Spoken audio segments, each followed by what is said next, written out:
நான் இன்னைக்கு வந்து என்ன பண்ண போறேன் அப்படின்னா, ஷேர் மார்க்கெட் பத்தி இன்ட்ரோடக்ஷன் கிளாஸ் வந்து எடுக்க போறேன். இன்ட்ரோடக்ஷன் கிளாஸ்ல என்ன அப்படின்னு பார்த்தீங்கன்னா, இப்போ பொதுவாவே நம்ம நாட்டுல வந்து நம்ம நாட்டிலயும் சரி, உலகம் ஹியூமன் ஹிஸ்டரி பிறந்ததுல இருந்தும் சரி, என்ன பண்றாங்க அப்படின்னா, யாரு ஃபியூச்சர பிரெடிக்ட் பண்றாங்களோ, அவங்க தான் பெரிய ஆளா இருப்பாங்க. நீங்க அந்த காலத்துல பார்த்தீங்க அப்படின்னா பெரிய பெரிய பெரிய ஜாதியில் சொல்லக்கூடிய ஐயர்மார் அவங்க. இப்போ இப்போ பார்த்தீங்க அப்படின்னா ஓரளவுக்கு இப்ப யாரு ஃபியூச்சர பிரெடிக்ட் பண்றாங்களோ, அவங்க தான் பெரிய ஆளா இருப்பாங்க. அது வந்து எழுதப்படாத வரலாறு. ஸோ அந்த மாதிரி ஷேர் மார்க்கெட்லயும் யாரு கரெக்ட்டா பிரெடிக்ட் பண்றாங்களோ, அவங்க தான் மேல இருப்பாங்க. ஸோ இது வந்து ஒரு ஷேர் மார்க்கெட்டோட பேசிக்ஸ். ஸோ இப்ப நான் வந்து ஸ்கிரீன் ஷேர் பண்றேன். நாமெல்லாம் நெனைக்கிற மாதிரி வந்து ஷேர் மார்க்கெட் வந்து ஒரு சூதாட்டம் அப்படிலாம் கிடையாது. ஷேர் மார்க்கெட்டுங்கிறதே வந்து பார்த்தீங்க அப்படின்னா, அது வந்து நம்ம நாலேட்ஜ் வித் டிசிப்ளினோட நம்ம ஷேர் மார்க்கெட் பண்ணோம் அப்படின்னா, நம்மளால நல்லா பண்ண முடியும். ஷேர் மார்க்கெட்ல வந்து நெறைய ப்ராஃபிட் பார்க்க முடியும். சோ, அதுக்கு வந்து நெறைய எக்ஸாம்பிள் இருக்கு. நான் வந்து உங்களுக்கு எக்ஸ்பிளைன் பண்றேன். சோ, அதுக்கு முதல்ல வந்து பாத்தீங்க அப்டின்னா, நம்ம டைம் குடுக்கணும். டைம்னா என்ன அப்டின்னா, பொதுவா இப்போ ஒரு இன்ஜினியரிங் படிக்கணும் அப்டின்னா, எல்கேஜி, யுகேஜி படிச்சு, 1 ஸ்டாண்டர்ட்ல இருந்து 12த் ஸ்டாண்டர்ட் வரைக்கும் படிச்சு, அப்புறம் காலேஜ் படிச்சு, அதாவது இன்ஜினியரிங் படிக்கணும், இல்லன்னா எம்பிஏ படிக்கணும். என்ன வேணாலும் படிச்சாலுமே பாத்தீங்கன்னா, கிட்டத்தட்ட 18 இயர்ஸ் ஸ்பெண்ட் பண்ணுவோம். அதுல டோட்டல் காஸ்ட் பாத்தீங்கன்னா, எவ்வளவோ இருக்கும். கடைசில பாத்தீங்க அப்டின்னா, ரூ. 20,000 மாசம் ரூ. 20,000 சம்பளத்துக்கு வேல பார்ப்போம்.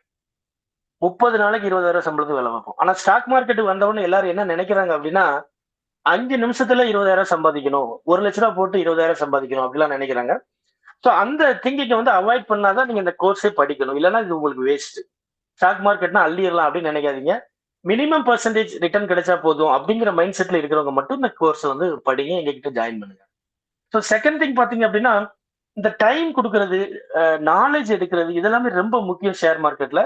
ஏன்னா நாலேட்ஜ் நம்ம அப்டேட் பண்ணா தான் நம்மளால ஷேர் மார்க்கெட்ட நல்லா பண்ண முடியும் லாங் டர்ம்ல. ஸோ இது ஷார்ட் டர்ம்ல பண்ணிரலாம் அப்படிங்கிறது அந்த மைண்ட் செட்டும் வேண்டாம். ஸோ இதுல வந்து பாத்தீங்க அப்படின்னா, இப்போ ரீசென்ட்டா எல்லாரும் என்ன சொல்றாங்கன்னா, ஷேர் மார்க்கெட் வந்து ஒரு ஸ்கேமு. ஷேர் மார்க்கெட்ல நெறைய ஃப்ராட் நடக்கு. அப்புறம் அதுல போட்ட மணி பூரா போயிரும் அப்படிங்கிற மாரி நெறைய பயம் இருக்கு. அப்படிலாம் ஒண்ணுமே கிடையாது.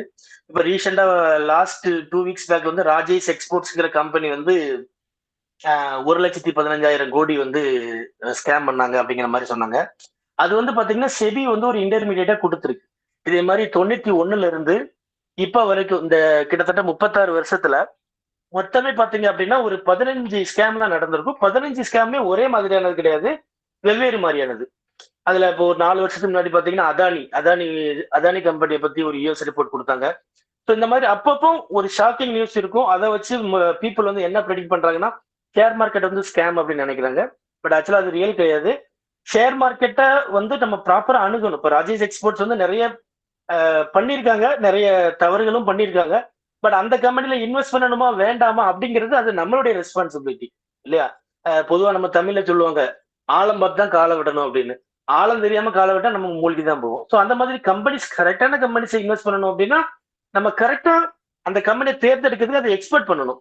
எக்ஸ்பர்ட்ட வந்து அணுகணும். ஃபார் எக்ஸாம்பிள் இப்ப நம்ம உடம்பு சரியில்லன்னா டாக்டர்ட்ட போறோம். வீடு கட்டணும்னா இன்ஜினியர்ட்ட போறோம். சோ அந்த மாரி ஷேர் மார்க்கெட்டும் கத்துக்கணும் அப்டின்னா, ஷேர் மார்க்கெட்ட கத்துக்கணும். இல்ல ஷேர் மார்க்கெட்ல இன்வெஸ்ட் பண்ணணும் அப்டின்னா, அதனுடைய எக்ஸ்பர்ட்ட நீங்க வந்து பார்க்கணும். அது இல்லாம நான் கண்ண மூடிட்டு போடுவேன். யாராவது ஃப்ரெண்ட் சொன்னா போடுவேன் அப்டின்னு சொன்னா, அந்த நோய வந்து குணப்படுத்தவே முடியாது. அதே மாரி இப்ப டாக்டர்ட்ட காய்ச்சல் இருக்கு அப்டின்னா, ஏதாவது பெஸ்ட் டாக்டர்ட்ட போணும் அப்டின்னு சொல்லுவாங்க. பெஸ்ட் ஹாஸ்பிட்டல் போணும். அப்போலோ இருக்கு. அந்த மாரி இருக்குன்னு சொல்லுவாங்க. இப்போ நம்ம தமிழ்நாட்டுல பார்த்தீங்கன்னா, வெள்ளூர்ல இருக்கு. ஸோ அந்த மாதிரி சில பெஸ்ட் ஹாஸ்பிட்டல் போனா நோய் வந்து குணமாயிரும். இல்ல நான் வந்து பக்கத்து வீட்டு டாக்டர்ட்ட தான் போவேன். அவர் சொல்றத தான் கேட்பேன் அப்படின்னா, நமக்கு நோய் குணமே ஆகாது. ஸோ அந்த மாரி ஷேர் மார்க்கெட்டும் அப்படிதான்.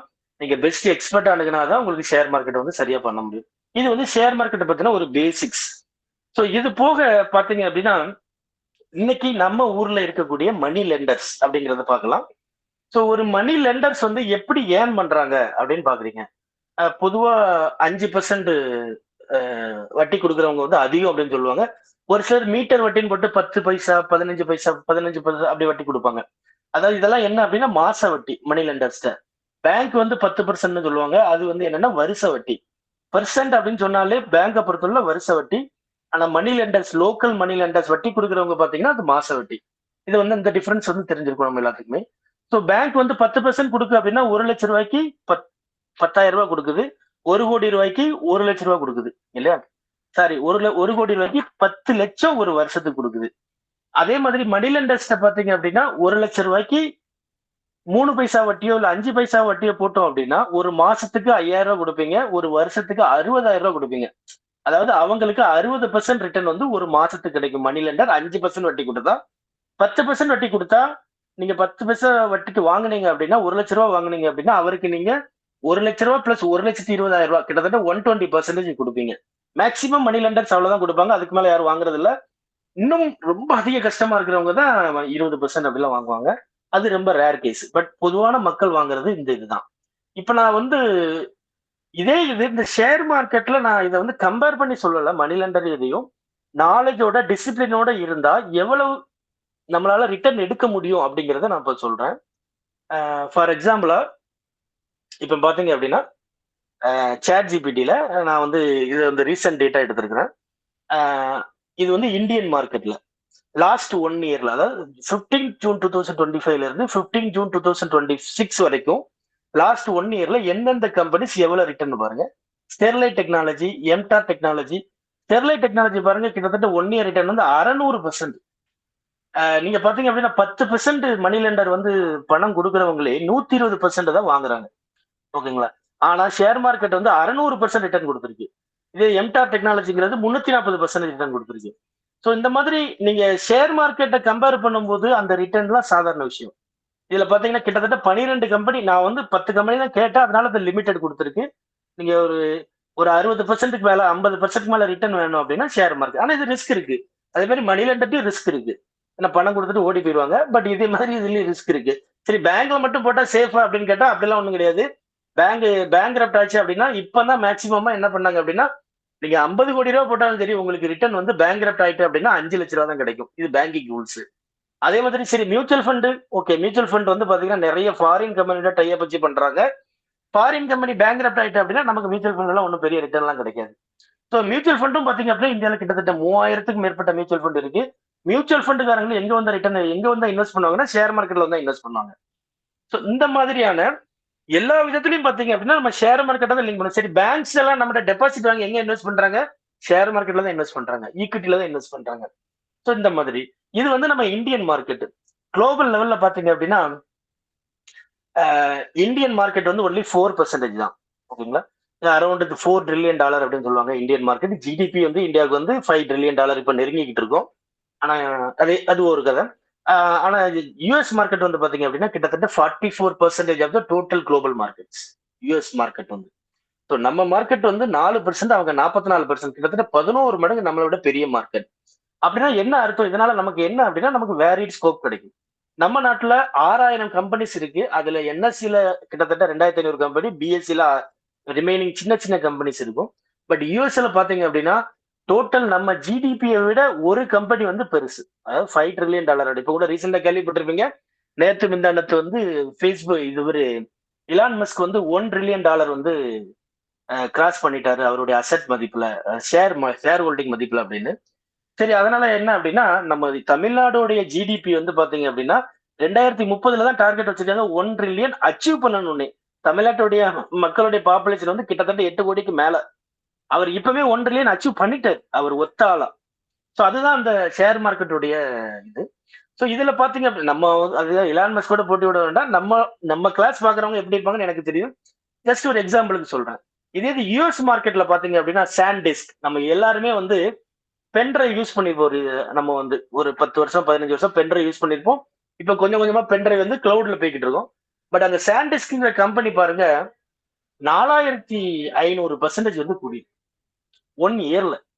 ஓகேங்களா? யூஎஸ் மார்க்கெட்ல 4,500%. அதாவது கிட்டத்தட்ட நம்ம 1,00,000 ரூபாய் போட்டிருந்தோம் அப்படின்னா இப்ப நமக்கு 4,500%னா கிட்டத்தட்ட 45 கோடி ரூபாய் ஆச்சு. ஓகேங்களா? கரெக்டா தான் நான் சொல்றேன்னு நினைக்கிறேன். பட் அந்த கால்குலேஷன் தப்பா இருந்தா பாத்துக்கிடுங்க.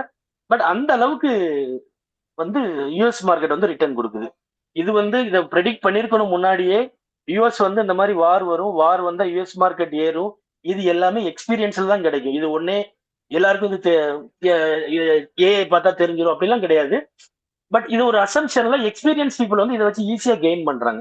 ஸோ 4,500%னா பாருங்க. அதுக்கு அடுத்து ஏஎக்ஸ்டி இருக்கு. இது வந்து ஒரு செமி கண்டக்டர் கம்பெனி. 4,400% கிட்டத்தட்ட. விஜய் நான் ஸ்கிரீன் ஷேர் பண்ண தெரியுது இல்ல? ஹலோ விஜய்? தெரியுது சார். தெரியுதுல்ல. சோ அந்த மாதிரி பாத்தீங்க அப்படின்னா, சில கம்பெனிஸ் நெறைய கம்பெனிஸ் பாத்தீங்கன்னா, நம்ம இந்தியன் மார்க்கெட்ட விட அதிகமான பெர்சன்டேஜ் வந்து ரிட்டர்ன் குடுத்துருக்கு. இது வந்து ஷேர் மார்க்கெட்ல கிடைக்கக்கூடிய ரிவார்ட்ஸ். எப்போ அப்படின்னா, நம்ம ப்ராப்பரா அனலைஸ் பண்ணி டிசிப்ளினா பண்ணுனா தான் இதெல்லாம் அந்த ரிட்டர்ன்ஸ்லாம் கிடைக்கும். இது வந்து ஒரு ஷேர் மார்க்கெட்டோட இம்பார்ட்டன்ஸ்ன்னு வச்சுக்கலாம். இத நான் முதல்ல சொல்லிட்டு, நான் உங்களுக்கு ஷேர் மார்க்கெட்டோட இன்ட்ரோடக்ஷன் வந்து குடுக்குறேன். ஓகேங்களா?